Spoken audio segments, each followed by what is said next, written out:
Om Tari Tutari Sawa Papam Prasha Mani Soha.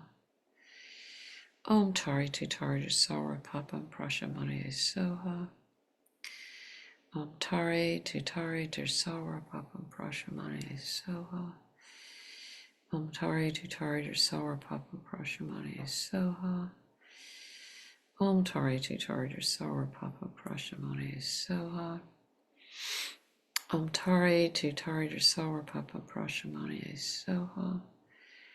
Om Tari Tutari Sawa Papam Prasha Mani Soha. Om Tari Tutari Sawa Papa Prasha Mani Soha. Om Tari Tutari Sawa Papam Prasha Mani Soha. Om Tari Tutari Sawa Papam Prasha Mani Soha. Om Tari Tutari Sawa Papam Prasha Mani Soha. Om Tari Tutari Sawa Papam Prasha Mani Soha. Om Tari Tutari Sawa Papam Prasha Mani Soha. Om Tari Tutari Sawa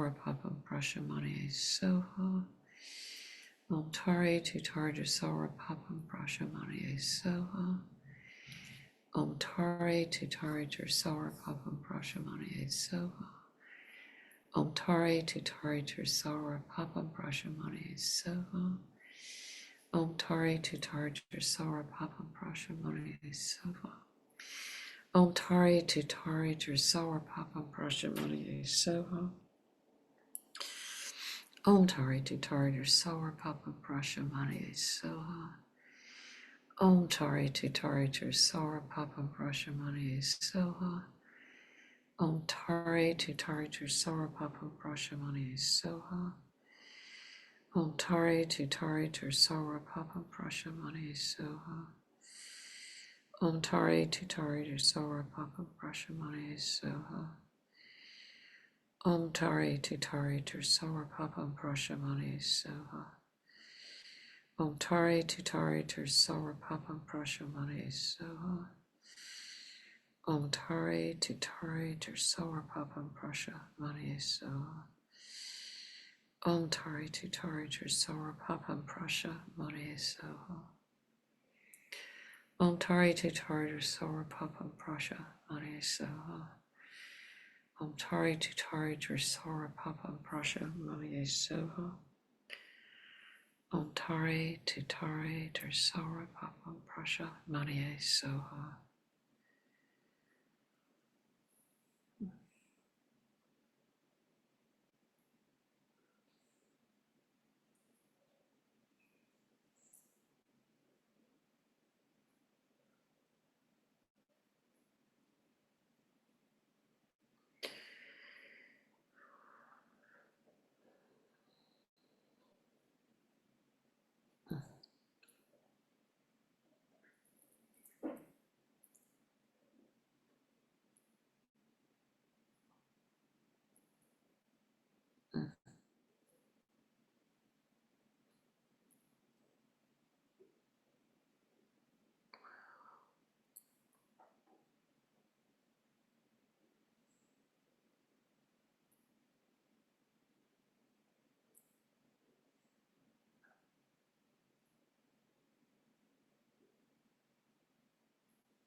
So I just want to invite all of you to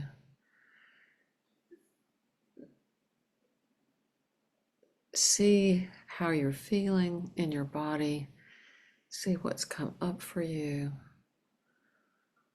what has arisen. Could be anything, you know.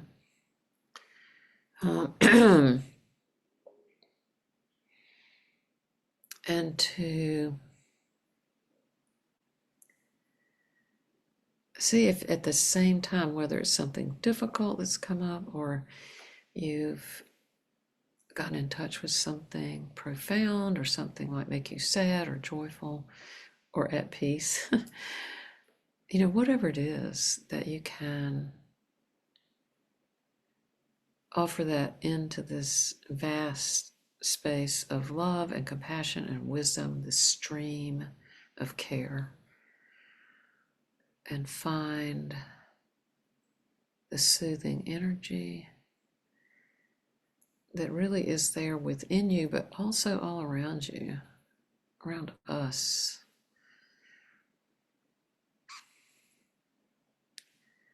And yeah, make a note of that. If you see it, feel it, know it, understand it. What can you take away from this practice tonight that you can call on when you need it? The Buddha, the Dharma, and the Sangha, anyway. So, as you might recollect some of those things, and make a note of them. We will just begin this process of dissolving and dedicating to see white Tara really kind of moving back, receding back into her place in the whole mandala.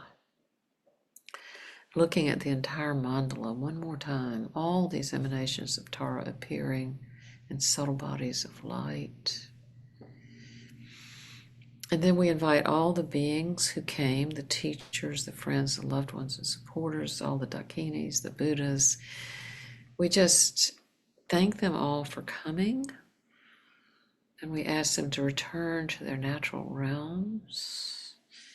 Just imagine that. They're just going back into the realms from which they came. But I invite you to remember that cannot be very far away from us at any moment. And then to look at the mandala again, and then to see the entire mandala dissolving into light. Seeing that light just disseminating into the entire universe. If you think of those pictures of the Webb telescope, you can imagine it's going back through 25 billion years of time. The light just dissolving and disseminating back into this space, into the universe, and also into us. You can even see that light coming into your body, coming into your open crown chakra, into your central channel, and into your heart, and joining with the Tara who's just living right inside your very own heart. And that begins to just radiate light through your whole body and out into the world. And that's going on whenever you choose to focus on it. You can always call that up for your own benefit and everyone else's. And so then we just take this one moment to realize we're back where we started. It's almost like we never left it, really, the space, this vastness. And in that moment of being grounded on the earth and being held by space, we dedicate this practice. We ask that whatever benefit, whatever positive potential this practice has for the healing and awakening of all beings everywhere, everywhere, sending it back in time, sending forward to the descendants. We just dedicate the merit of the practice to the healing and awakening of all beings everywhere. You can think especially of the people you brought into the practice, but really there are no exceptions. And so we dedicate the practice and we give thanks. Yeah, for the teachings, the teachers, for each other. The practice, yay. For showing up. Give thanks to yourself for showing up. Yeah. So if you pay attention to the chat box, there's one thing in it to really pay attention to, which is Monica Schultz's email. So anyone who might, we do have a mailing list. I don't, as those of you who are on it know, you won't receive a whole lot of emails, but sometimes there is something I want to send out. If you want to be on that mailing list, look at Monica's email in the chat box and send her your name and your email, and she'll relay it on to me. And I will put you on that list. Yeah, and before we leave, I really do want to hear from you, but I want to say two things. One thing is to ask for some prayers. And one is for Rinpoche, one set of prayers for Rinpoche, because I learned today that he's having a lot of dental work now and through February. And that is stressful for him. And so to just send him some prayers, long life prayers, and yeah. I mean, good gracious, if there's anybody who knows how to access Tara, it's him. But I think it really helps when we pray for our teachers. And in that way, I want to ask for prayers for myself because I'm having knee replacement surgery on Wednesday. Yeah, a week from yesterday. So when I tell people that, their reaction is, I'm just watching the chat box as I'm speaking. I just want to say to Joan, thank you. Joan, I'm really glad you're here. I just want to say that. I was hoping you'd be here. So anyway, I want to come back to the knee. I've been dealing with this for a really long time. And when I tell people I'm doing this, I get two reactions. One is, oh no, I'm so sorry. And the other one is congratulations. And so far, I haven't heard any horror stories. All I've ever heard is the best thing I ever did. And I just want to say that I'm a big proponent of prayer, so I'd be more than happy to have your prayers for both a successful surgery and recovery, but also sanity. You know, speaking of knowing when you need to take refuge and look for soothing. Yeah, I don't really cherish the idea of this whole thing, but I do have a lot of help. And I was looking at the calendar. I think our next scheduled meeting, I think, I'd have to look again, but I think it's 3 weeks after the surgery, and I might feel fine about teaching and I might not. So, you know, there will be something about that on the website, and I will probably send something out to the mailing list, but if you're not on it and you don't want to be on it, I will, you just look to the for an announcement on the website, but it'll probably be pretty far down the road because I like to wait and see how things are going. So that's my request. And then I love your advice. I'm watching the advice in the chat column. I appreciate it. As well as people who say, Stephanie says, I have a knee replacement. That's always good to know. If anyone really would like to comment on the practice tonight, I'm happy to hear what anyone might want to say. Yeah. If something came to you that feels like you'd really like for the Sangha to hear it, we all have a lot of wisdom. This I have learned. Thus it has been said.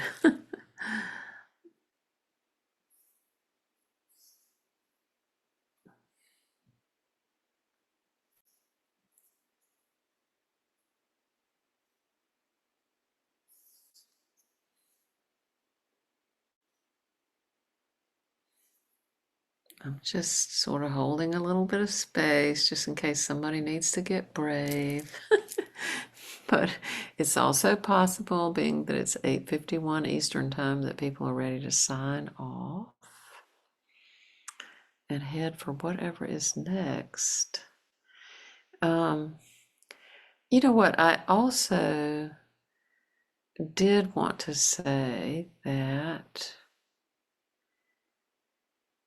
there is this idea that's been floating around, and Sarah is the one who said she would be willing to help out with it, for people who are interested in a breakout group around aging. So I'm going to put a little bit of energy into that after this surgery is over, but I think some people have contacted Sarah, but Sarah, maybe if you don't mind putting your email into the chat box. I just think that's a great idea, and especially getting this knee replacement, I think it's an even better idea. It's really nice, to have support around aging. So if anybody's interested in that, yeah, here's Sarah's email. So let her know, send her a message, and we'll. I want to say something about that, if you don't mind. I'm having a great deal of difficulty with the aging process right now, and I'm so pissed off about it that I can hardly talk most of the time. It feels like I'm getting 1,000 cuts a day. Wow. And it's just one loss after another. And I'm struggling with it. Wow. So Sarah, yes, I want your email address. I can't even read my own handwriting anymore. So I wrote it down, but I'll try to write it down again to make sure I get it right this time, because that's exactly where I am. Thank you, Joan. And yeah, and I think that to me is a prayer request in another form. So yeah. Yes. Yeah. And Stephanie, what would you like to say? I felt inspired by the mention of aging, that my dad is 89 and he is also really grieving and struggling with his aging. And he's been saying suicidal things lately. Said on Saturday that he wants to kill himself, but he doesn't have a gun. Oh, wow. And yeah, it's really difficult to be the daughter in that situation, but also just my dad is in so much pain. So as we were talking about prayer, he's in a lot of pain, and his partner has not been helpful in that respect. So, oh gosh, Stephanie. I wish I had my notes right here with me, but this is one of the things I talked to Lama Justin about, because the knee is certainly a part of aging, and he said some pretty great things about it. But I think it helps to have a lifetime of practice behind you to be able to think this way. That if you think of yeah, and Susan, thank you for putting Lama Lodrö's whole name into the chat box. I appreciate that. That if you see diminishment as that something's wrong, or it shouldn't be happening, that it's harder. And so I think it's interesting to try to hold, the 5 remembrances, Karen, you may know this, or Mary. I'm of the nature to get old. I'm of the nature to suffer. I'm of the nature to get sick. I'm of the nature to die. When you realize, oh, well, this is true for me and everybody else. And I think that's why being in a group around this topic, where you can really say how hard it is, and everybody else goes, I know what you mean, can help you feel less alone with it all. I think that's one of the hardest parts of the whole thing. could you repeat those 5 remembrances? Karen, do you know them in a better form than that? I just sort of rattled them off. This is the rough version of it's I'm of the nature to suffer. I'm of the nature to get old. I'm of the nature to become ill. I'm of the nature to die. That's only 4, but I feel like there's another one. Sarah, you may know them. I will send this to Monica. We can send it out to the list. This is from Thich Nhat Hanh's tradition as told by Lama Rod. Number Okay. 1 is I am of the nature to grow old. There is no way to escape growing old. Yes. Number 2, I am of the nature to have ill health. There is no way to escape ill health. Number 3, I am of the nature to die. There is no way to escape death. Number 4, all that is dear to me and everyone I love is of the nature to change. There is no way to escape being separated from them. Number 5, my actions are my only true belongings. I cannot escape the consequences of my actions. My actions are the ground on which I stand.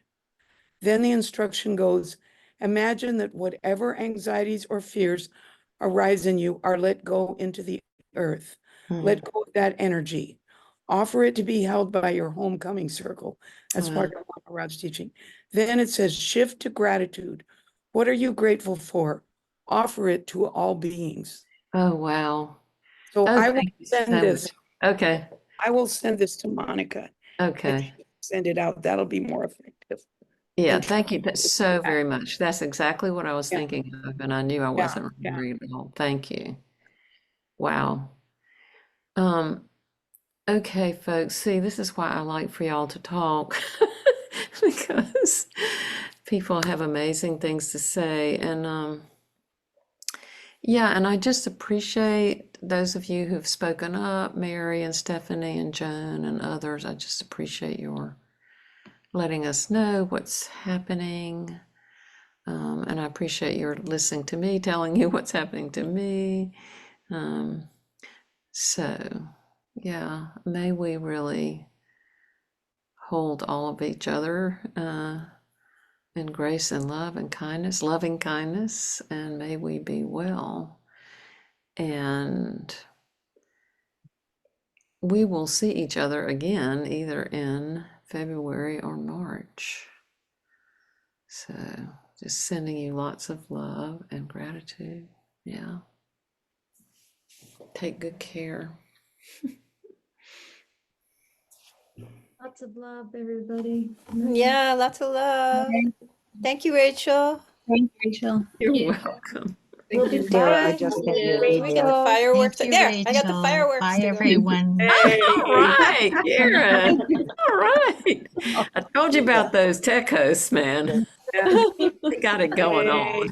Yes, okay. Yeah. Great. Bye. Thank you. Bye. Thank Thank you, you. everyone. Good Thank you. night, everybody.